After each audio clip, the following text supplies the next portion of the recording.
At my brother's wedding, I reached for the chair with my name on it, but before I could sit, he yanked it away. I hit the grass in front of 200 guests while my family just watched. No one helped. Later, I saw him laughing, reenacting my fall like a party trick. But what they didn't know was this: I had saved the Groom's company with $15 million. In secret. And today, in front of everyone who tried to erase me, the truth was going to burn brighter than their lies. My name's Ethan, and I'm done staying silent. The sun was unforgiving that afternoon in Charleston. A garden wedding in June sounded romantic until the southern humidity turned every silk tie into a noose. I adjusted mine and walked slowly through the courtyard, acutely aware of every pair of eyes following me. I hadn't seen Liam in over a year. My younger brother always had a taste for spectacle, and today was no exception. The white chairs were arranged perfectly in rows on the lawn. A string quartet played near the fountain, and there at the very front was the chair assigned to me, dead center, first row. Too visible, too intentional. I reached it, gave a quick glance to the usher, confirming it was indeed my seat. And as I moved to sit, the chair vanished from beneath me. There was a sharp sting in my elbow, a brief flash of light as my sunglasses flew off, and the unmistakable gasp of 200 guests witnessing something awful. My back hit the grass hard, my pride harder. Liam was standing just behind me, hands still outstretched from pulling the chair. He looked down with mock concern and said casually, "Not paying attention again, huh?" A few scattered laughs, mostly from his friends. I didn't look up immediately. I stayed there for an extra second, absorbing the grass stains, the burn in my shoulder, and the cold rush of humiliation. The murmurs around me blurred into a hum. Then I stood, straightened my suit, met no one's eye. A staff member rushed over with another chair. I waved her off and walked to the end of the row, choosing the furthest seat, the one behind a decorative pillar, where I could breathe. No one followed. No one helped. Not even my parents. I glanced toward them. My father, Robert, leaned in to whisper something to my mother. She smiled. I focused on the music now, some ironic rendition of Pachelbel's canon. I rubbed the dirt off my cuff, refusing to look shaken. I could still feel Liam's smirk boring into the back of my head. The ceremony began minutes later. People shifted uncomfortably in their seats, unsure if they should pretend nothing happened.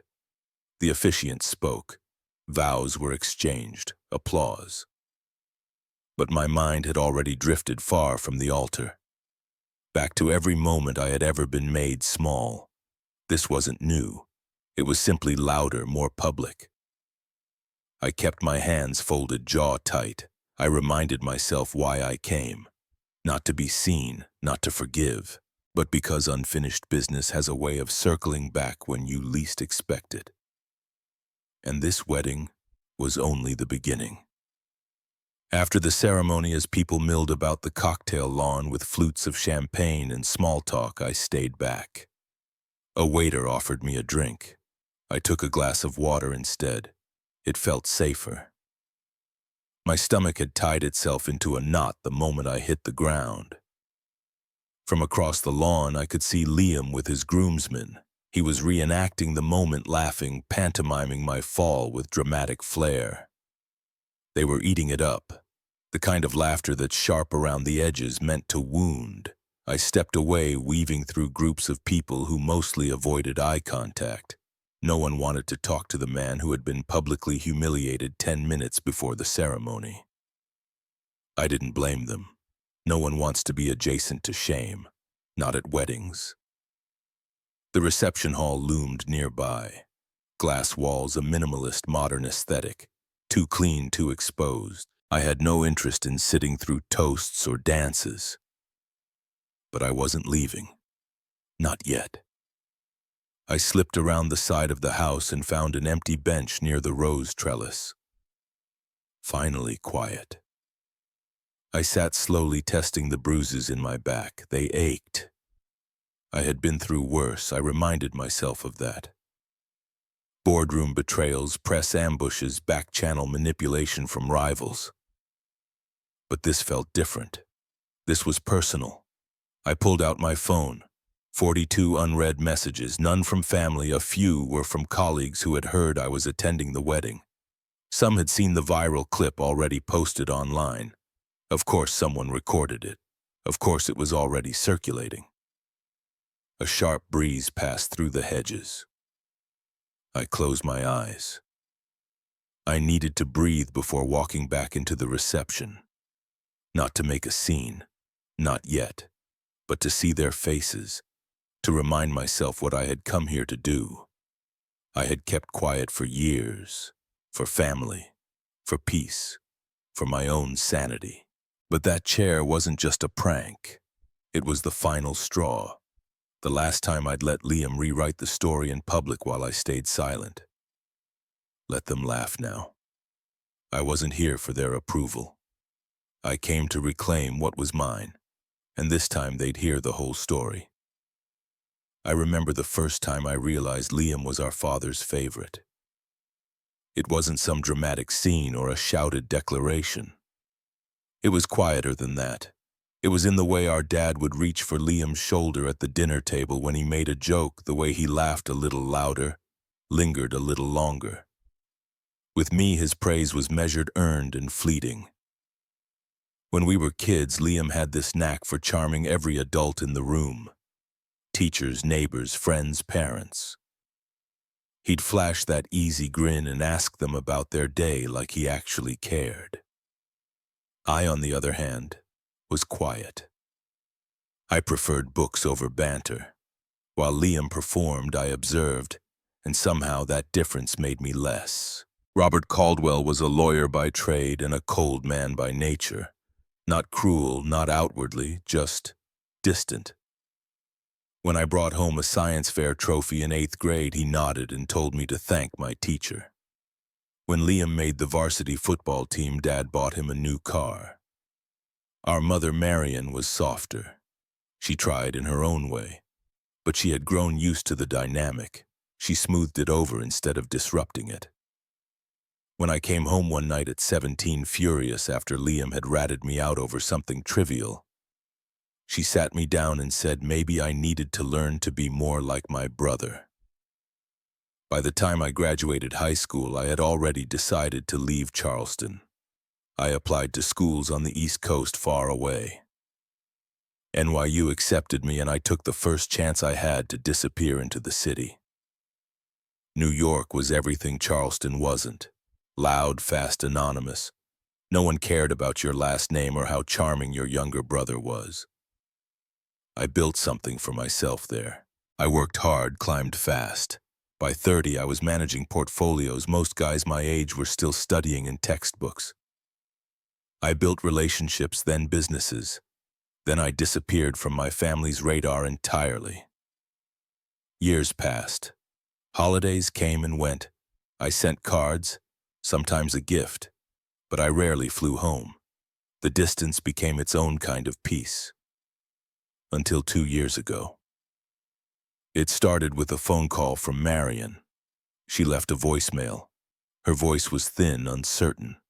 She said she missed me, said she wanted me to come home for Thanksgiving. I didn't call her back. Instead, I called Daniel Reeves. A name my family barely knew, but one that had crossed my desk more than once. His health tech company, Reeves Health Systems, was bleeding money. I had followed the decline quietly, knowing eventually it would hit the headlines. Daniel was Liam's fiancé's uncle, a peripheral connection I could use. I set up the fund anonymously, funneled it through Sparrow Equity Holdings, a silent trust registered in Delaware. $15 million, enough to restructure Reeves Health's debt, bring on a new CTO, and rehire most of the furloughed employees. It worked. The company recovered, stocks rose, headlines changed. No one knew, not even Daniel, not then. That same year I skipped Christmas. New Year's, Liam's engagement party. Then last month I received the wedding invitation. Embossed cardstock, formal tone, a note scribbled at the bottom in Marion's handwriting. I hope you'll come. Your brother is starting a new chapter. I stared at it for a long time. I didn't want to be there, but something had shifted. Maybe it was the silence I had kept too long. Maybe it was knowing that everything they celebrated was built in part on the foundation I had laid quietly. Or maybe I just wanted to see them try to ignore me in person. So I flew back, booked the hotel they suggested, RSVP'd yes, and watched as the years apart collapsed in one humiliating moment with a pulled chair. Now, sitting alone on a stone bench behind the venue, I felt that old ache in my chest again. The one I used to carry in high school when Liam would make me the butt of the joke and Robert would chuckle instead of intervene. I stared at the manicured lawn, at the elegant guests sipping drinks under string lights. And I realized something else. They didn't know me. Not really. They knew a version of me that had never existed, and I had let them believe in it because it was easier than forcing the truth into their perfect narrative. But there was power in truth, and I was tired of being quiet. It was early 2020 when I first saw the quarterly report. Reeves Health Tech Inc. was circling the drain. Their debt ratio was catastrophic and investor confidence had evaporated after 2 failed product rollouts. I hadn't thought about Daniel Reeves in years. Not since a networking mixer in Manhattan, where he gave a TED-style talk about medical hardware innovation. Back then, he had momentum, a rising star in biotech. Now he was buried in red. I watched the fall with a kind of detached interest at first. Then I saw Liam's engagement post, a big splashy announcement tagged at the Cloister, one of those private coastal resorts in Georgia. Standing next to Liam in the photo was a brunette woman with a knowing smile and her arm wrapped tightly around his. In the caption there, it was her last name. Reeves. I stared at the screen longer than necessary. I knew what this meant. Daniel was part of the family now, by proxy, by marriage, by name. And whether he knew it or not, his survival was about to depend on mine. I made the first call the next morning. Sparrow Equity Holdings was a shell I'd built 5 years prior. Clean records, no direct ties to me. Just a Delaware trust with a handful of vetted legal loopholes and a skilled administrator named Sharon, who owed me more than a few favors. I gave her the green light to initiate talks with Reeves Health Tech under Sparrow's name. No one could know it was me. I made that clear. Sharon drafted the NDAs, set up encrypted communications, and masked the capital transfer across 3 separate accounts. By the time the deal was done, Reeves had a $15 million infusion in the form of convertible debt structured to be near impossible to trace. The press framed it as a surprise vote of confidence from a mysterious backer. Reeves Health Tech issued a bland press release.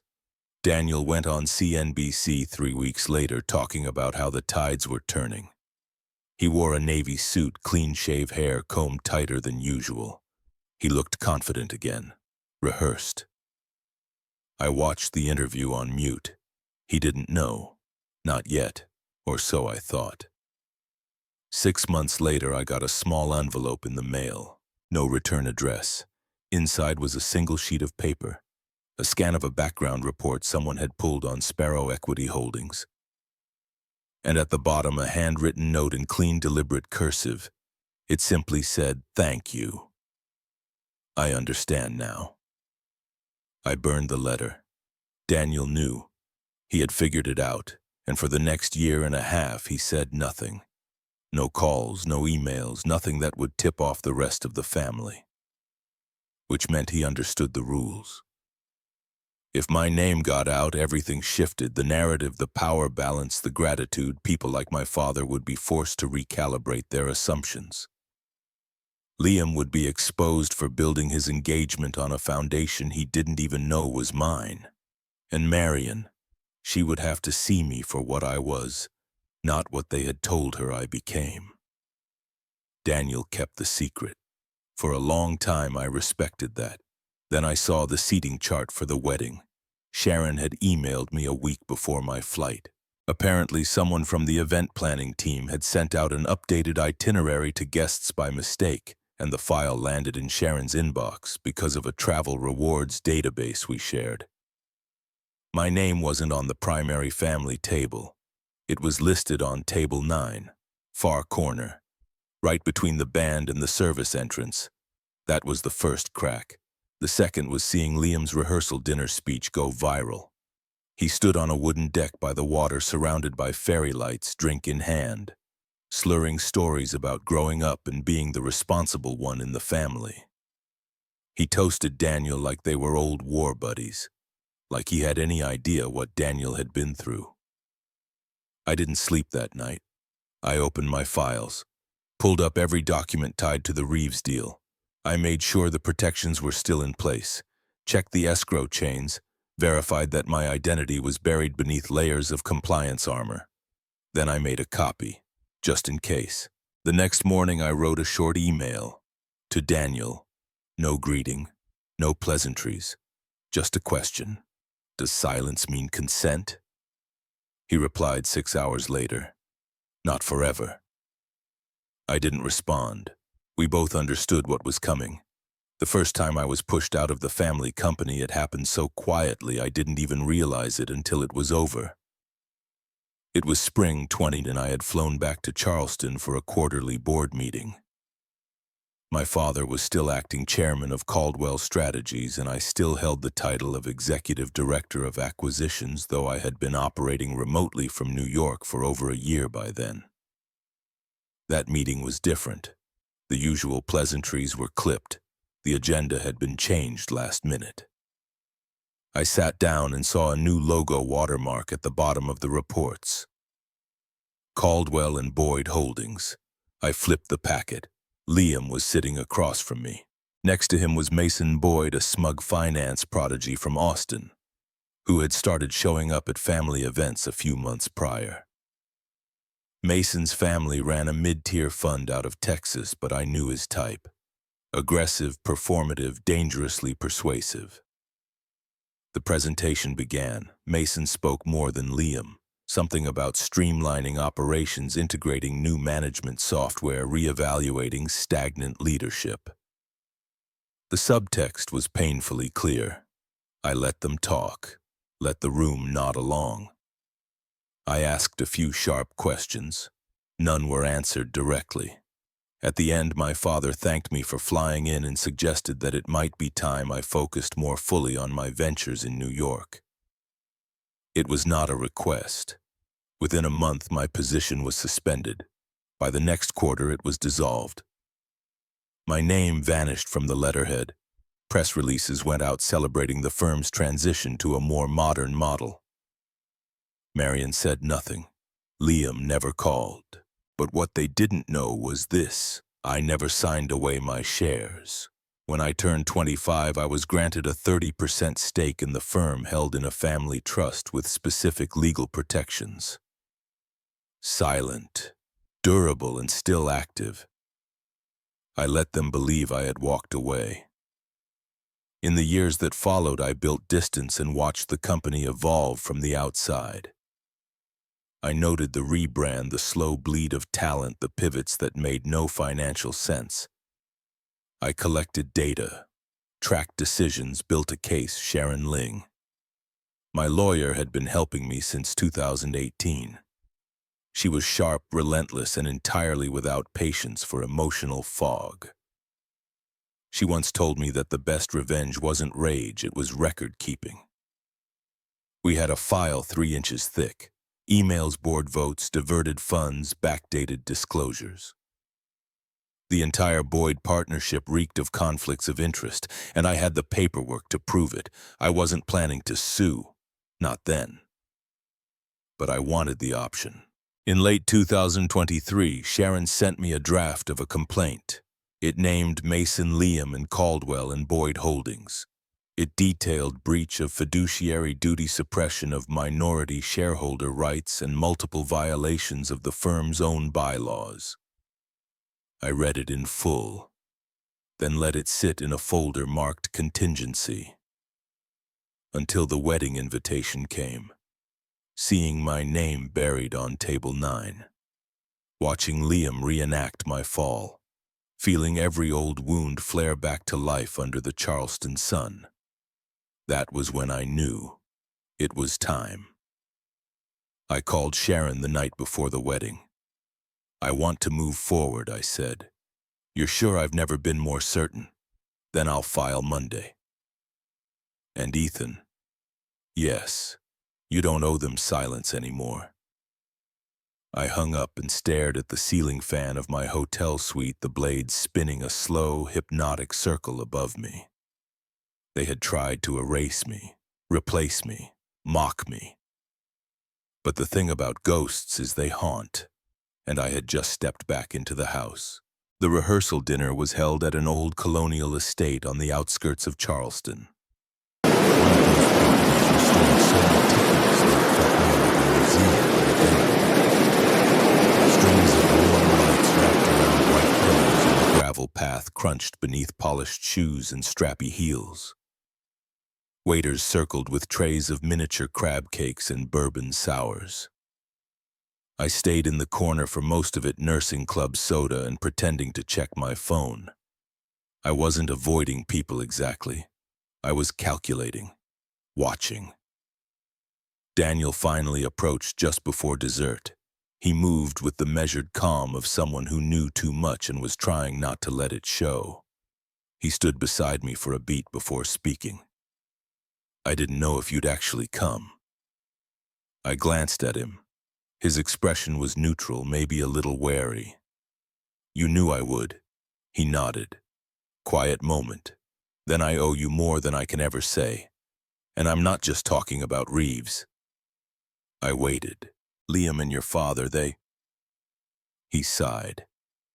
"They put pressure on me after the deal went through. I wanted to acknowledge you publicly. I did, but they made it clear I'd lose more than goodwill if I did." My face didn't move. I already knew. That didn't make it easier to hear out loud. Daniel continued. "They threatened the merger we were pursuing, said aligning with you would send the wrong message. I was trying to protect my board, so you stayed silent." He didn't deny it. I watched the muscle in his jaw tighten. "I didn't think it would stay this way. I thought maybe after the wedding we could talk." "You still think you have time?" I said. I saw something flicker behind his eyes. Not guilt, strategy.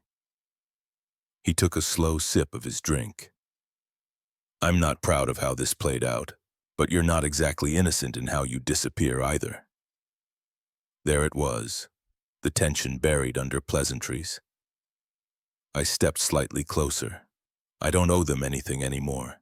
And you knew what keeping quiet meant." He looked around.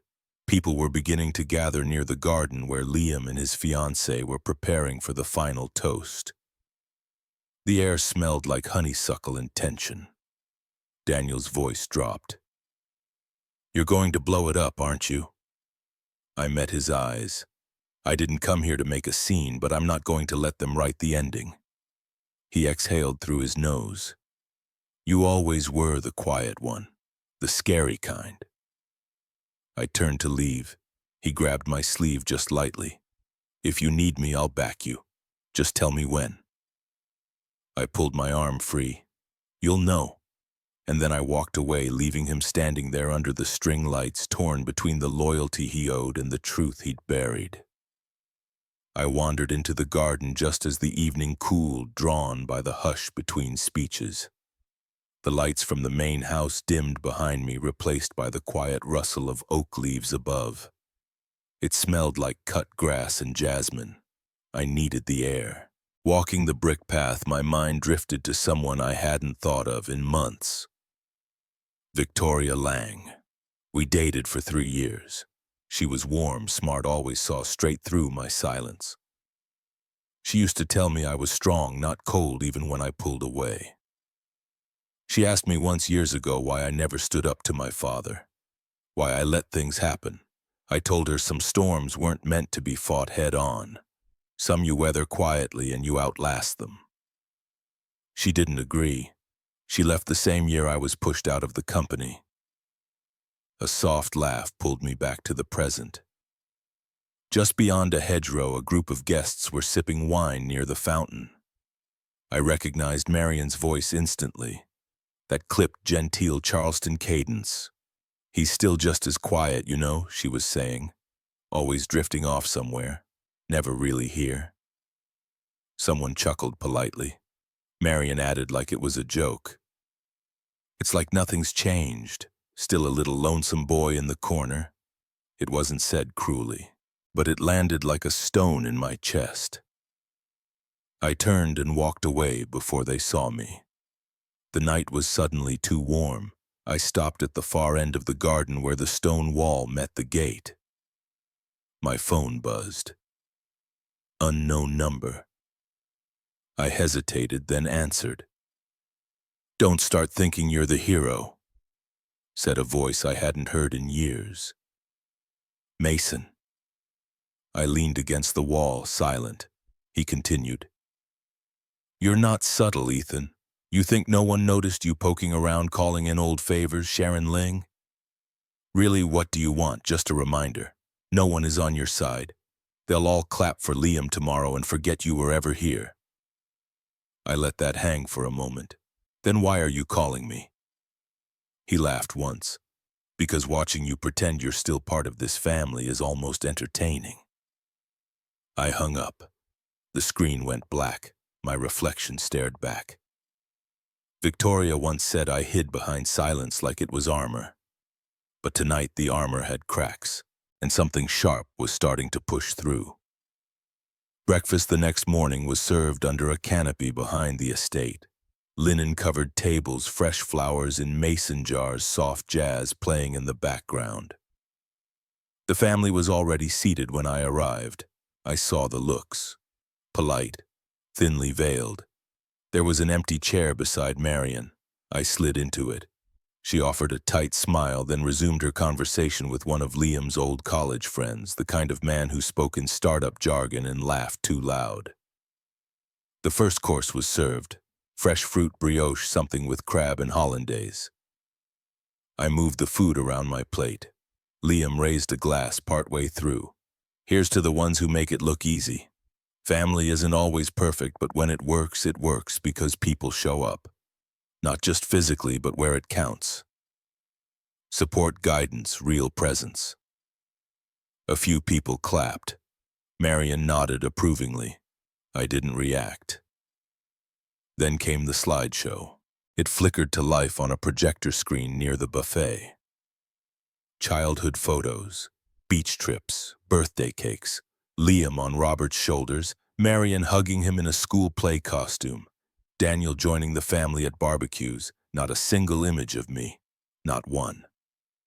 When the final slide faded, the room applauded. I set my fork down slowly. Robert cleared his throat. He wasn't looking at me, not directly, but the angle of his voice found me anyway. Some paths aren't meant to circle back. Some people choose their own roads, and that's fine. But they shouldn't expect the map to change for them. Then he looked at me. I held his gaze. He continued. "You made your choices, Ethan. You've done fine for yourself.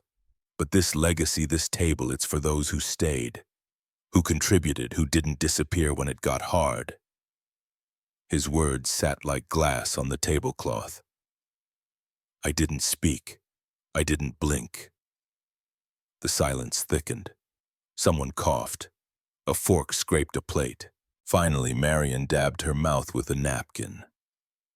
"Shall we move to the lawn for the welcome toast?" Chairs scraped back.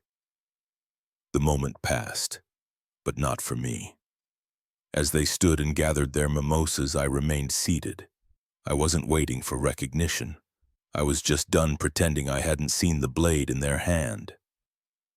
By the time I returned to my hotel room, the sun had already dipped past the skyline. I stepped inside, slipped off my shoes, and saw it immediately. An envelope, cream-colored, resting neatly on the floor just beyond the door. My name was typed on the front. No return address. I locked the door behind me, picked up the envelope, and sat at the desk by the window. The room was quiet except for the distant hum of city traffic. My fingers slid under the flap. 12 pages, legal memos, internal board notes, typed emails with signatures. It was all familiar, painfully so. Then I saw it, a copy of the emergency board resolution from August 2015 signed by Mason Boyd. It approved a restructuring of senior leadership at Caldwell Strategies. My name was nowhere in the new leadership framework, a strategic omission wrapped in cold, formal language. My eyes narrowed at a single line buried in a footnote. A clause disqualifying any board member operating in a competitive external entity from maintaining voting rights. A direct reference to my New York venture. Legal, quiet, calculated. They hadn't just pushed me out. They rewrote the rulebook around me. A yellow sticky note was attached to the last page. Sharon's handwriting, "Thought you'd want the paper trail, SL." I called her immediately. "You sure this is all clean, rock solid?" she said. "Pulled from archives. Internal distribution only. They never expected it to leave the building." "This changes things." "It does, Ethan. And that's not all." Jesse Quinn reached out. The name hit me like a distant bell. Finance lead, Reeves Health Tech, back in 2020 when everything was on the verge of collapse. He remembers everything. Says he tracked the Sparrow Fund back to you even if it wasn't public. Where is he now, Portland? He's doing freelance now, said he's willing to talk, but he prefers in person. That won't work. I need something before tomorrow. There was a beat of silence. "I'll get you a video call." An hour later, my screen lit up with Jesse's face. A little older, a little worn down, but sharp. "You probably don't remember me," he started. "I do. We were days from bankruptcy. I'd exhausted every lender. Then out of nowhere, a silent fund dumps capital into our account. No press, no disclosure. But I had to vet it. I traced it. You traced it to me, not by name, but the shell company's the chain. I figured it out. Sparrow was yours. You saved us." "Why didn't you say anything then?" He leaned closer. "That world. You don't speak unless invited. And Daniel, well, he never acknowledged it. I assumed you didn't want the credit. That was the point I said. Well, someone should know. And now I'm telling you officially. You saved us. And I'll say it again if needed." I ended the call with a strange mix of relief and exhaustion, the kind that settles deep in your bones. Outside, the rehearsal dinner was wrapping up. Through the curtains, I saw staff resetting tables, polishing glassware, stacking chairs. The wedding was hours away. On my desk lay the evidence.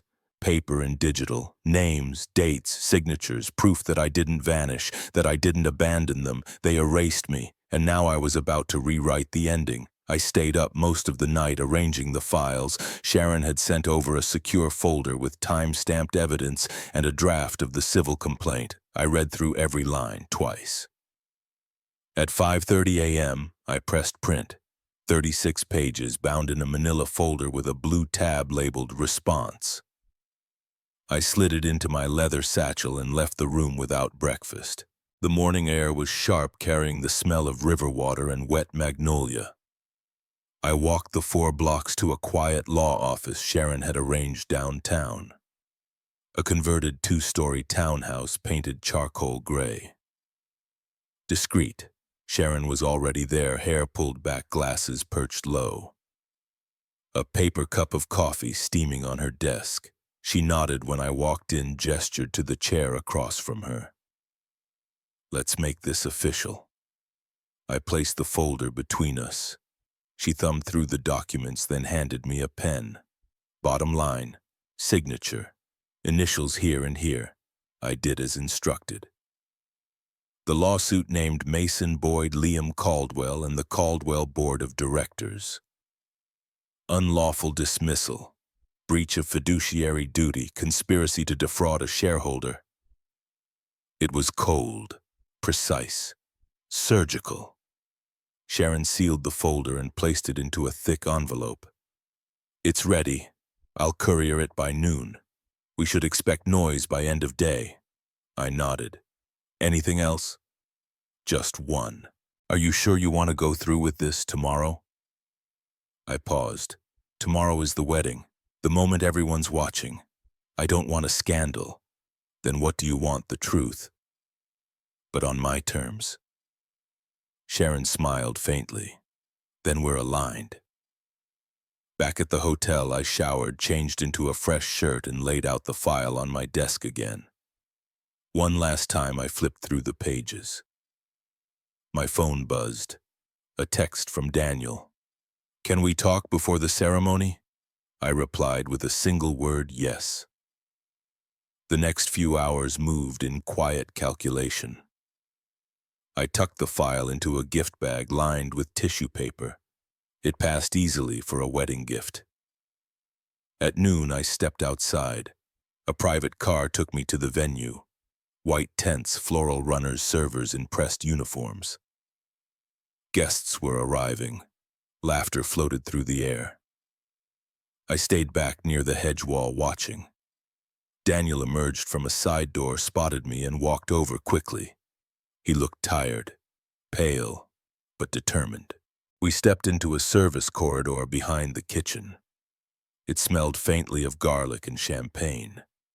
He didn't speak right away. Finally, he said, I know what you're holding. I tilted the bag toward him.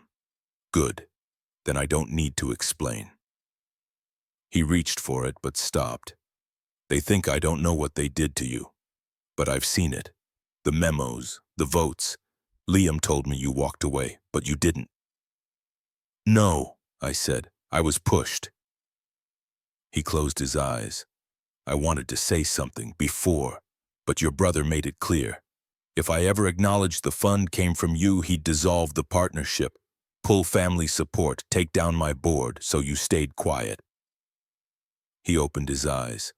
Until now. I handed him the bag. You don't have to do anything. But if you're going to stand up there next to my brother, say your vows, I need to know you're not still part of the silence.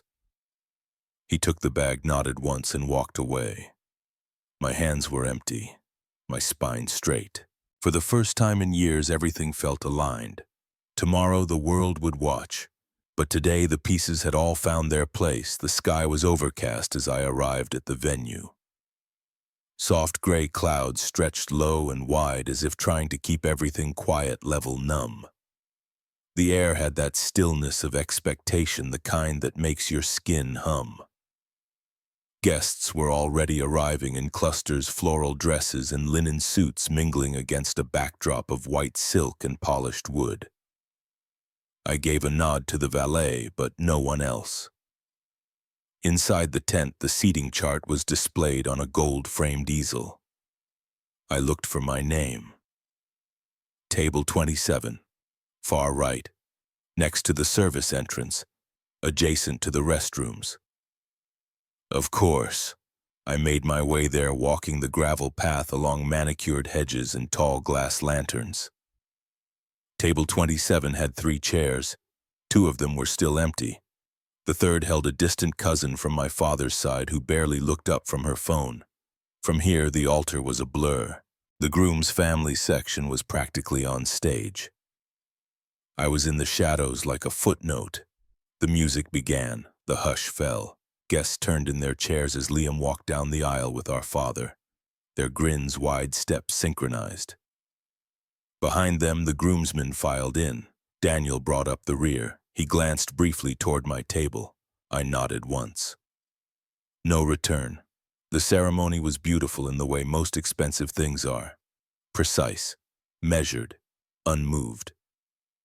At the reception, I stayed seated. A few relatives made small talk. Marion gave me a wave but didn't come closer. Robert avoided my section entirely. Dinner plates were cleared. A tap on the mic. The coordinator's voice rang out. "Ladies and gentlemen, before the best man speaks, we have a very special guest invited to share a few words." A pause, my name. I looked up, waited. Guests turned toward me, confused, intrigued. Someone behind me touched my shoulder lightly. "Time to go up."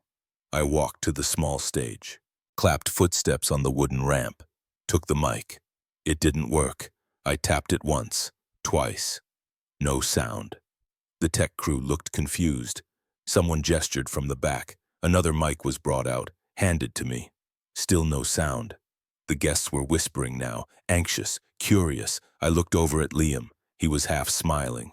Daniel sat frozen beside him. I didn't move, didn't leave.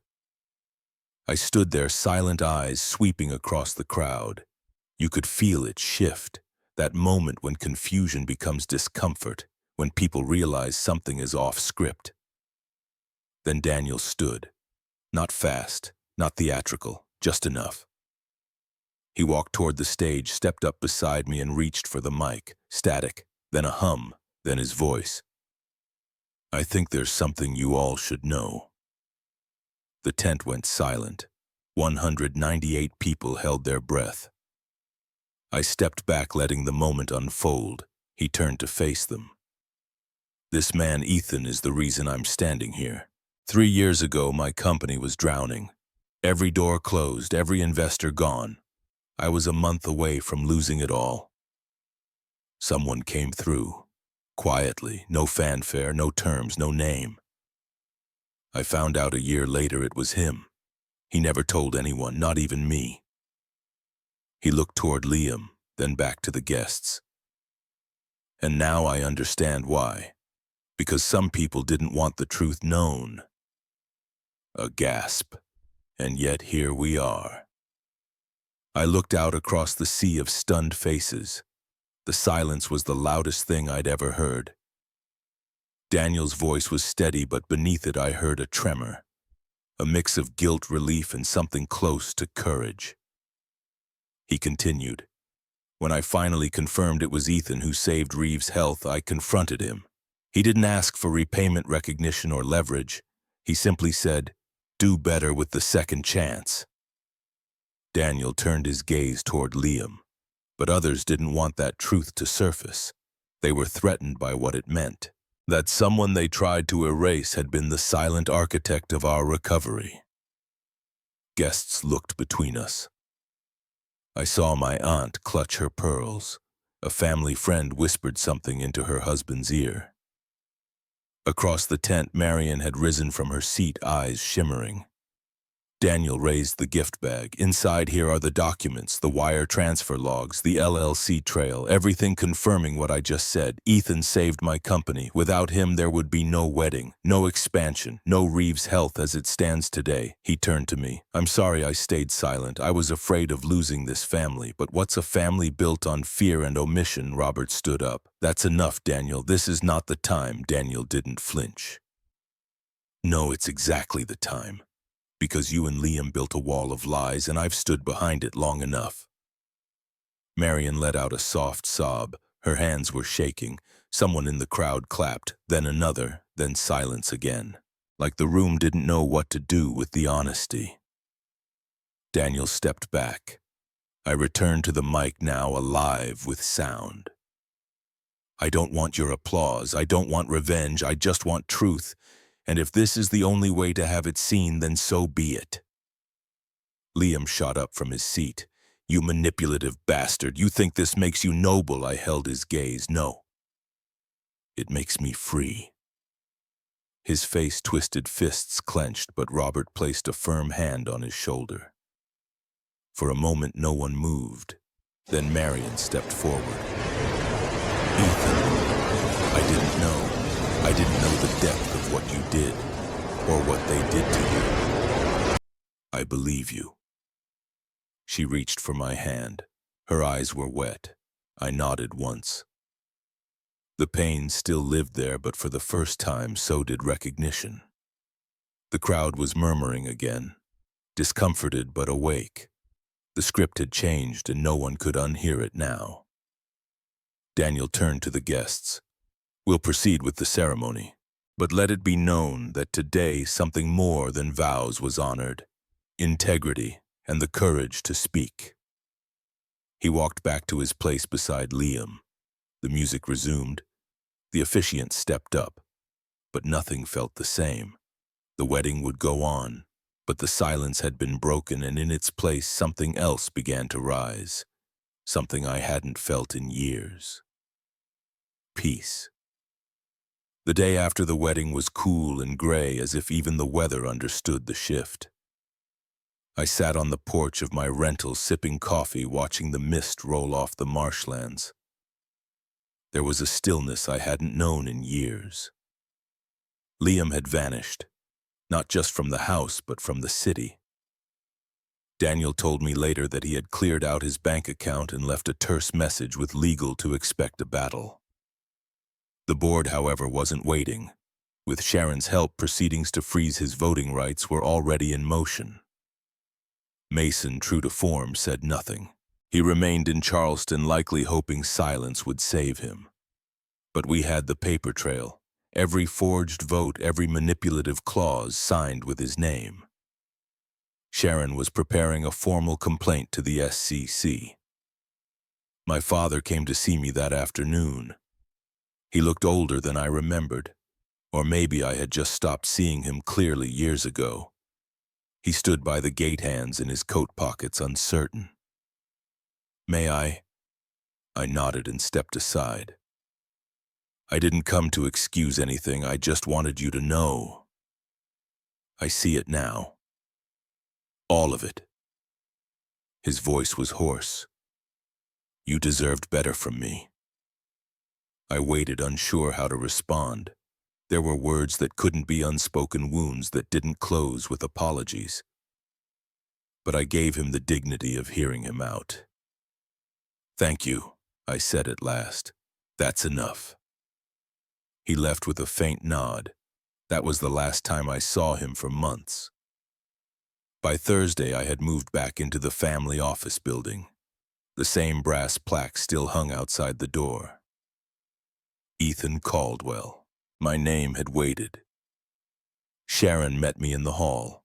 She handed me the final signed reinstatement forms, a gesture both symbolic and legally binding. The first board meeting was held the following Monday. 10 new faces, 2 familiar ones. All eyes on me as I took my seat. This company I began wasn't built on secrets, it was built on resilience. And it's time we remembered that. We approved a policy overhaul that afternoon. Transparency clauses, equity safeguards, a whistleblower line, things that should have been in place years ago. Later in my office, I opened a box of old keepsakes. There was a letter from my mother I had never read. It had been sent during my first year in New York, tucked behind a drawer. I opened it. "Ethan, I know you needed space. I wish I had fought harder for you. Maybe one day we'll find our way back. Love, Mom." I folded the letter heart heavier than expected. There were things I had lost that I couldn't retrieve, but there was still the future. Victoria Lang called that night. She had seen the story online, read Daniel's statement. She didn't say much, just that she was proud of me, that she hoped I had found peace. "I think I have," I told her. I spent that weekend writing. Not a speech, not a memo, just the truth. My version, the real story. One I would share with the board, with partners, and maybe someday with the public. On Monday, I stood in the lobby as new employees filed in. None of them knew the storm we had weathered. That was good. They were building something new. I watched a young intern walk past, fumbling a box of brochures. I stepped in, caught the stack before it spilled. "Thanks," he said, blinking. "No problem." He looked back. "You're Mr. Caldwell, right?" I smiled. "Yes, I am." When family turns its back on you, wait for the day you can stand again. Not for them, for yourself. Thank you for listening to this story. If it moved you, inspired you, or simply made you feel seen, like, share, and subscribe to the channel. We've got more stories coming that remind us all truth always finds its way out.